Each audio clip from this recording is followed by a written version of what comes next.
Good morning students. आज हमारा third lesson start होगा। फर्स्ट एंड सेकंड कंप्लीट हो गया। होमवर्क भी मैंने आप लोगों को दे दिया था।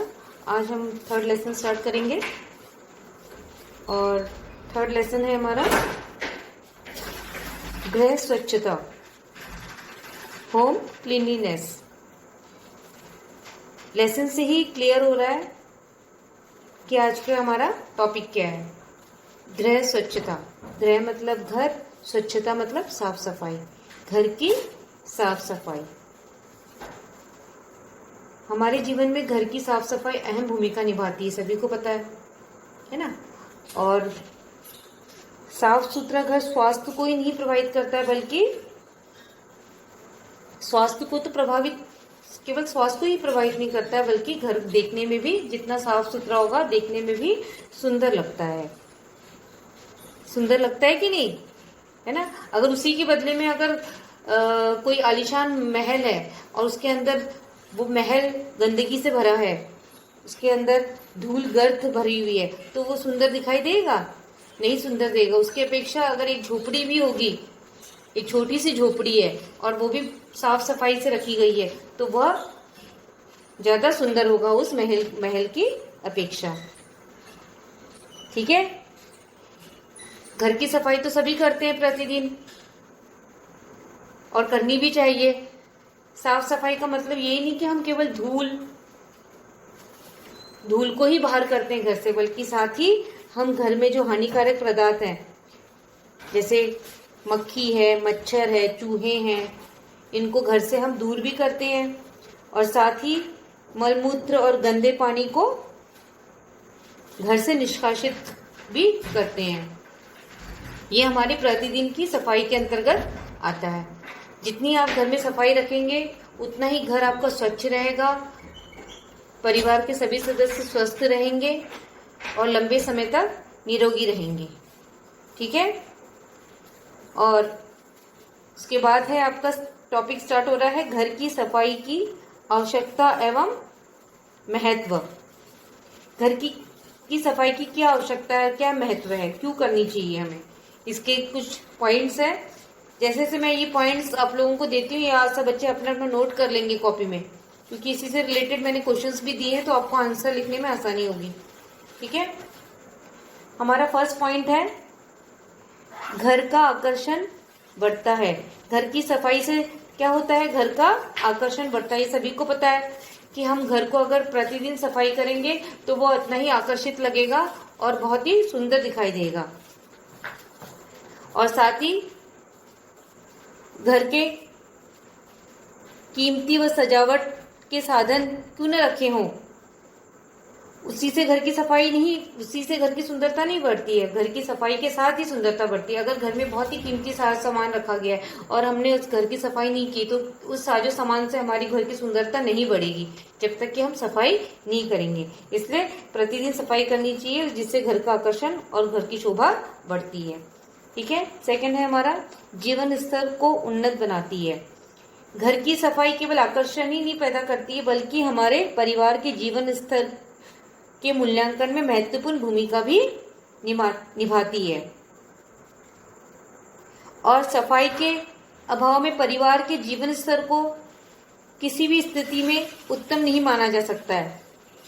यदि घर में गंदगी व्याप्त रहती है तो जीवन स्तर कभी ऊंचा नहीं हो सकता है। यदि घर में आप सफाई रखोगे नहीं, घर गंदा रहेगा, तो इसका असर आपके जीवन स्तर पर भी पड़ता है, वह कभी भी ऊंचा नहीं हो सकेगा। क्लियर। थर्ड है स्वास्थ्य वर्धक। टॉपिक से समझ में आ रहा है कि स्वास्थ्य वर्धक, घर की सफाई से परिवार के जितने भी सदस्य होते हैं उनका स्वास्थ्य अच्छा रहता है। और जितनी आप घर में सफाई करेंगे उससे सबका मन भी प्रसन्न रहेगा, मन में उत्साह रहेगी और कुछ करने की जिज्ञासा रहेगी। और सफाई के साथ साथ घर के सदस्यों का शारीरिक तो रहेगा ही और मानसिक स्वास्थ्य भी सही रहेगा। ठीक है। स्वास्थ्य वर्धक हो गया। फोर्थ वन है गृह व्यवस्था में सहायक। सफाई युक्त घर में गृह व्यवस्था सरल एवं उत्तम हो सकती है। घर की घर की सफाई के अभाव में अनेक प्रकार की अव्यवस्थाओं तथा बाधाओं का सामना करना पड़ता है और वास्तव में साफ सुथरे घर में सभी कार्य सुविधा पूर्वक तथा सरलता से किए जा सकते हैं। गृह व्यवस्था, अगर आपकी घर की व्यवस्था सही होगी, सुव्यवस्थित होगी, तो प्रत्येक सामान घर का आपको सही जगह में मिलेगा, आपको ढूंढने की आवश्यकता नहीं होगी, नहीं इससे आपके समय भी खर्च होगा। इसलिए गृह व्यवस्था पर विशेष, इसीलिए गृह व्यवस्था हमारे जीवन में एक उपयोगी है हमारे लिए। ठीक है, नेक्स्ट है 5th, गृह सज्जा में सहायक। गृह सज्जा में सहायक क्या है? साफ सफाई। अगर हम अपने घर की प्रतिदिन सफाई करते हैं तो उससे क्या होगा, हमारी घर की शोभा तो बढ़ती ही है।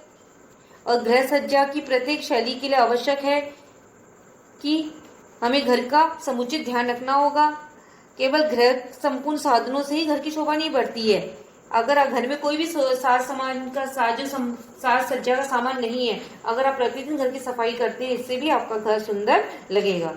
ठीक है, केवल जरूरी नहीं कि घर से महंगी से महंगी चीजों से ही आप अपने घर को सजा सकते हैं। अगर आप साधारण परिवार से हैं और आप घर को प्रतिदिन सफाई से रखते हैं तो वही आपकी घर की आपकी शोभा को बढ़ाएगा। ठीक है, 6th है, रोगों के जीवाणुओं को पनपने से रोकती है। ये तो सभी को पता है, अगर हम घर में प्रतिदिन सफाई करते हैं तो रोग उत्पन्न ही नहीं होंगे। जहाँ गंदगी होती है वहां कीटाणु भी जल्दी आते हैं और उससे अनेक प्रकार के रोग हो सकते हैं।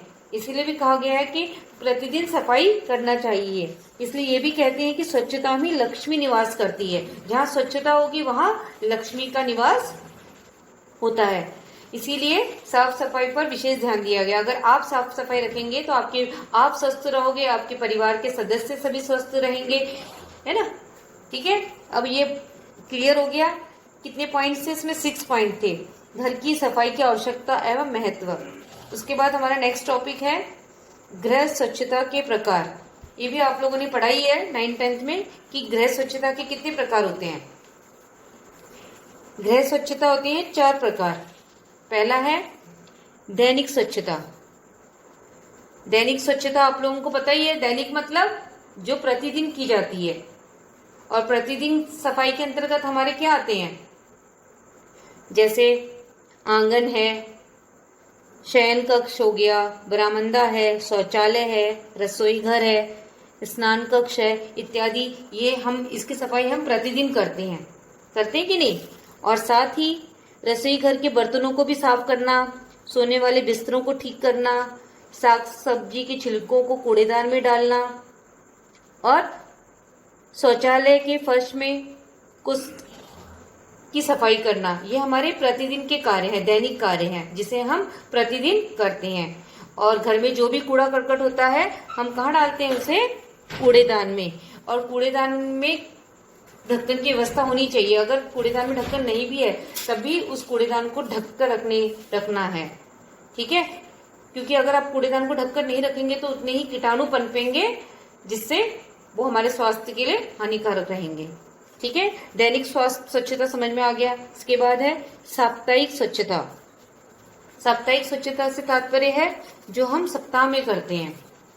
दैनिक मतलब प्रतिदिन होता है और साप्ताहिक का मतलब होता है जो हम सप्ताह में करते हैं। अब सप्ताह में ऐसे कौन से कार्य जिसे हम करते हैं, जैसे पूरे घर के फर्श को साफ करना, दरवाजे खिड़कियों के जालों को साफ करना और बिस्तर दरी कालीनों को साफ करना, चादर है गिलाफ को बदलना व साफ करना, अलमारी है या भंडार गृह है इनकी वस्तुओं को व्यवस्थित करना। ये सप्ताह के होते हैं, साप्ताहिक किए जाते हैं, जिसे हम प्रतिदिन काम में नहीं लाते हैं। ये सप्ताह में किए जाने वाले कार्य हैं। उसके बाद है मासिक स्वच्छता। मासिक मतलब जो महीने में की जाती है।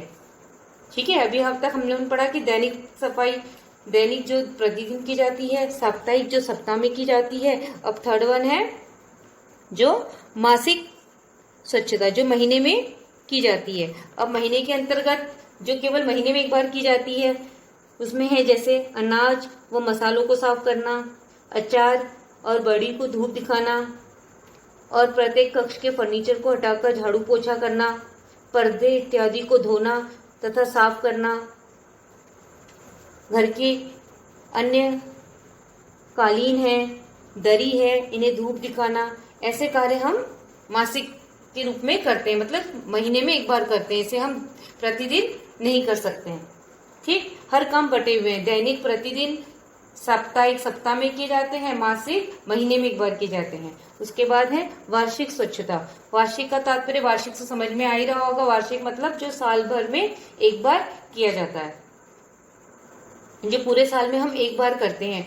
क्योंकि वो साल भर में एक बार इसलिए भी किया जाता है क्योंकि उसमें पैसे भी खर्च होते हैं, और इतने पैसे होते नहीं कि हम प्रतिदिन इतने पैसे खर्च करके अपने घर को साफ सफाई कर सकें, है ना। तो वार्षिक के अंतर्गत जैसे घर की पुताई है, रंग रोगन करना, मकान व फर्नीचर की मरम्मत करवाना, और बर्तनों की कलई करवाना, दरवाजे, खिड़कियां, रोशनदानों आदि पर वार्निश करना इत्यादि ऐसे जो कार्य हैं वो वार्षिक किए जाते हैं, वर्ष में एक बार। आपको पता ही होगा, जैसे कोई त्योहार आता है, जैसे दीपावली है और होली है। लोग दीपावली और होली हिंदुओं के प्रमुख त्योहार हैं, तो इसमें लोग अपने घर की साफ सफाई करते हैं, पूरे घर की साफ सफाई की जाती है। कहा भी गया है कि जहाँ स्वच्छता होता है वहां लक्ष्मी का निवास होता है। ठीक है, पता चल गया आपको कि हमारे गृह स्वच्छता के कितने प्रकार है? 4 हैं। दैनिक स्वच्छता, साप्ताहिक स्वच्छता, मासिक और वार्षिक स्वच्छता। ठीक है, इसके बाद हमारा नेक्स्ट टॉपिक है गृह स्वच्छता के नियम एवं साधन। क्या नियम होने चाहिए और उसकी सफाई के लिए हमें किन साधनों की आवश्यकता होती है। ठीक, इसमें फर्स्ट पॉइंट है स्वच्छता की योजना। योजना मतलब किसी भी कार्य को करने से पहले अगर हम उस चीज की योजना बनाते हैं तो उस कार्य में हम उस कार्य को बहुत अच्छे से कर लेते हैं, उसमें अच्छी सफलता भी हमें मिलती है। इसलिए स्वच्छता भी इसी में मायने रखती है कि स्वच्छता के लिए हमें उसके लिए भी योजना बनानी चाहिए। इससे क्या होगा? समय व शक्ति की बचत होगी और आने वाली कठिनाइयों से भी छुटकारा मिल सकेगा। और कार्य सूची बनाते समय सदस्यों की रुचि तथा क्षमता को भी ध्यान रखना चाहिए कि परिवार के किस सदस्य को किस कार्य में अधिक रुचि है और परिवार का कौन सा सदस्य के अंदर कितनी क्षमता है कि वो कितनी क्षमता के अनुसार कार्य कर सकता है। इस बात का अगर हम ध्यान रखते हुए योजना बनाएंगे तो हमारा कार्य और भी सरल हो जाएगा। उसके बाद है सेकंड, परिवार का सहयोग।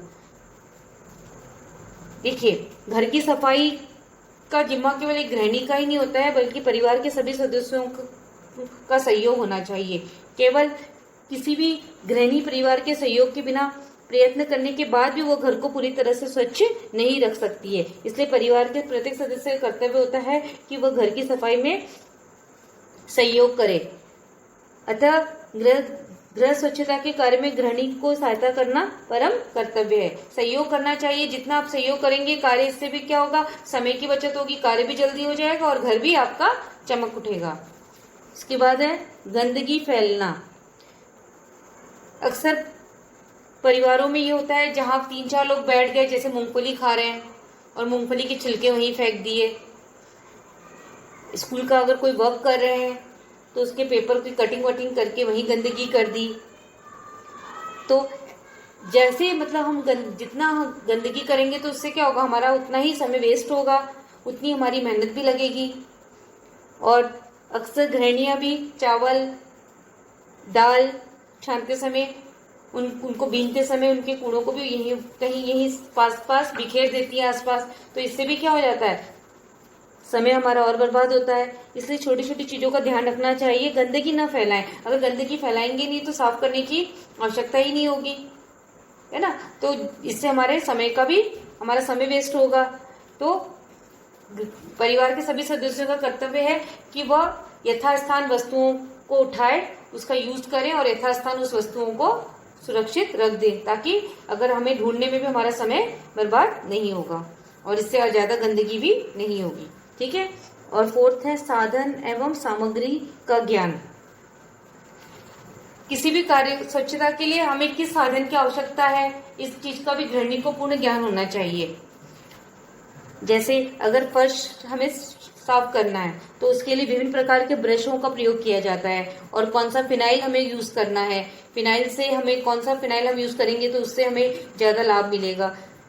और शीशे के बर्तनों को धोने के लिए किस चीज का यूज होता है। और जैसे आप जैसे है कि पीतल के बर्तन, घर में पीतल के बर्तन होते हैं, उसे राख से साफ किया जाता है। लेकिन राख के साथ साफ करते करते अगर उसमें अगर नींबू की कुछ बूंदे अगर मिक्स करके साफ करेंगे तो वो बर्तन हमारा और भी चमक जाएगा। तो इन सब चीजों की जानकारी होने से क्या होगा, घर भी आपका चमक रहेगा और उतनी ही सफाई भी आपको दिखाई देगी। और जितना घर स्वच्छ रहेगा, साफ रहेगा, वो उसका लाभ परिवार के सभी सदस्यों को मिलेगा। इसलिए परिवार के सभी सदस्यों का कर्तव्य होता है कि वो घर की साफ सफाई पर ध्यान दें। ठीक है, आज हमारा ये टॉपिक यहीं पर रहेगा। इसके बाद इसी से रिलेटेड मैंने क्वेश्चंस आप लोगों को कॉपी में दे दिए हैं, आप लोगों को अपनी कॉपी में करना है। जितना इतना पोर्शन होता है उसी से रिलेटेड क्वेश्चंस आप लोगों को दिए जाते हैं, उतनी तक ही आपको करना है। उसके बाद नेक्स्ट क्लास में हम आगे का आपका जो रह गया है वो आपका कंप्लीट हो जाएगा। ठीक है, अगर आप लोगों को एक बार में वीडियो नहीं समझ में आती तो आप 1-2 बार देखें, उसे समझे, अच्छे से समझेंगे, सुनेंगे और फिर अपने कॉपी में नोट डाउन करेंगे। और जो भी मैम काम देती हैं आप लोगों को, जितना भी अभी हमारे 2 लेसन हो गए हैं, तीसरा भी हो ही जाएगा अगली क्लास में, तो आपको टाइमली अपना वर्क कंप्लीट करना है। अगर नहीं करेंगे तो इससे आप ही को लोड पड़ेगा। ठीक है, इसलिए समय से आप अपना वर्क कंप्लीट करें। ठीक है बच्चों, ठीक है, ओके क्लास।